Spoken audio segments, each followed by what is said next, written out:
Okay, well, that's not normal. The baby doesn't like it. Let her walk. She likes to walk.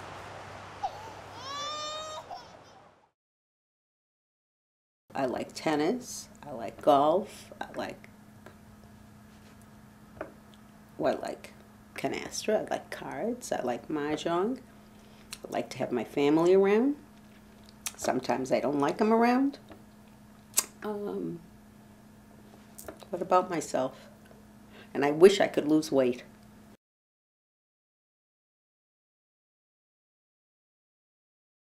I will end this interview with my moral message for life. If you want to be a success, work hard, save your money, and cheat.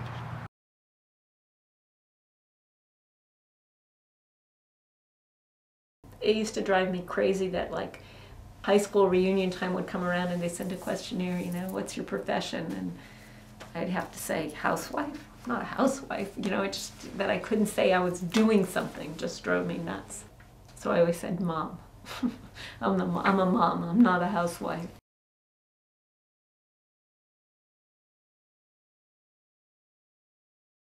These are not fitting. They're not fitting here either. They're not fitting anywhere. This is a terrible puzzle. All these pieces. No, look at how pretty. Ooh. Oh, it doesn't fit. Yeah, how pretty. It doesn't fit. So a little history of the family. Papa's grandmother had a bigger mouth than his grandfather. My father's parents came from Russia. My father's father, who was what we call a shtiliker, very rarely talked, and I don't think I ever had one conversation with him in my entire life. My grandmother was very aggressive and outgoing. They got married on the boat when they were coming over here. And people at Ellis Island or wherever it was asked what their name was. She opened her mouth and said Rabinowitz instead of, I think his name was Green, but maybe it was something else. Somehow I always have Green in my mind.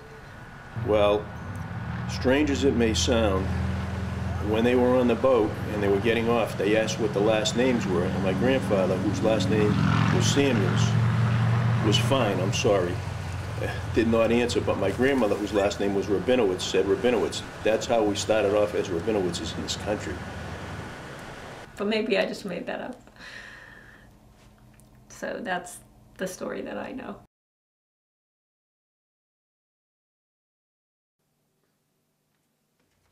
Let's be frank. I come from a long line of overbearingly Jewish Bobies. My great-grandmother, Bobie Ruth, made my mom eat dessert to the ticking of a kitchen timer. If she failed to finish her bananas and sour cream by that fateful ding, Bobie Ruth sent her straight to bed. Things on the other side of the gene pool aren't much better. Nana Ruthie spoke for her husband, Grandpa Harry, in all matters, from underwear selection to furniture preferences. Further on down the family tree, my Bobie fed me a ring-ding at the tender age of 3 months and filmed it, just to prove she had defied my mother's orders. If we are all fated to turn into our parents, and they turned into theirs, then by that logic, 10 years down the road, I'll be proudly shouting out Stonebreaker when asked my husband's surname.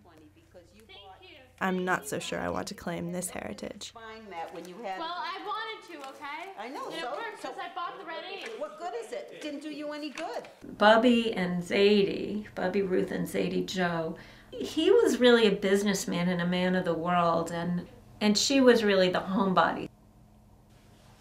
He would always call her Toots. And she would always call him Joe. And they had their discussions. But it seems like they probably had a good marriage. It was probably pretty balanced. She probably ruled the roost in the house, and he took care of everything out of the house. Wait, I thought she was the one who made you eat dessert to a timer. She did. She was horrible. She did make us eat dessert to a timer. That was not a nice thing, especially if the dessert was icky.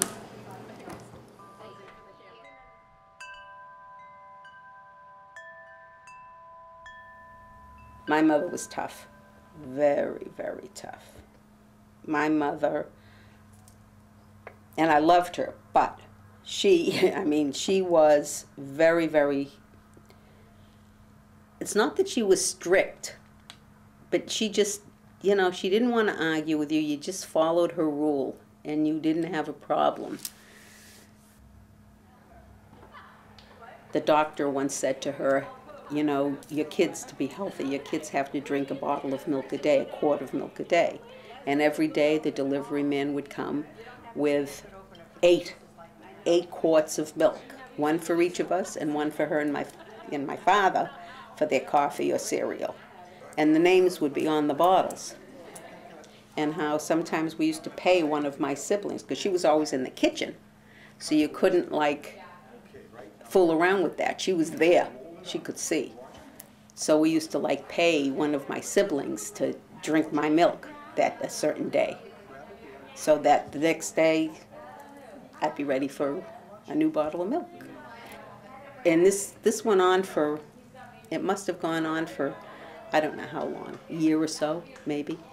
And then somebody, another doctor maybe, said to her, no, that's not necessary. Boom, it was over. Didn't have to do it anymore. The end.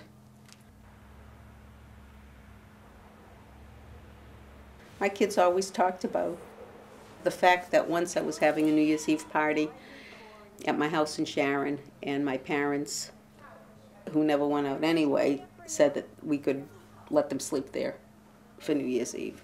And I guess that she must have made something that they didn't like.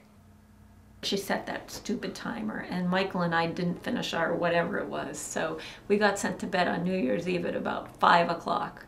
It was miserable. It just was not fair. And the worst thing was, I think Bobby and Pup were having a party that night at their house, and it snowed that night. So the next morning, we were so mad at her, and they couldn't come get us, and we had to stay another night. That was hell.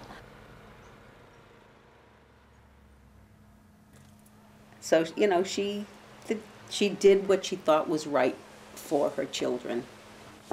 But by today, if she ever acted that way today, she would have been in jail for child abuse, no question. But that's okay. We all live through it, and we all have good memories, and we all have bad memories, you know. But it's good.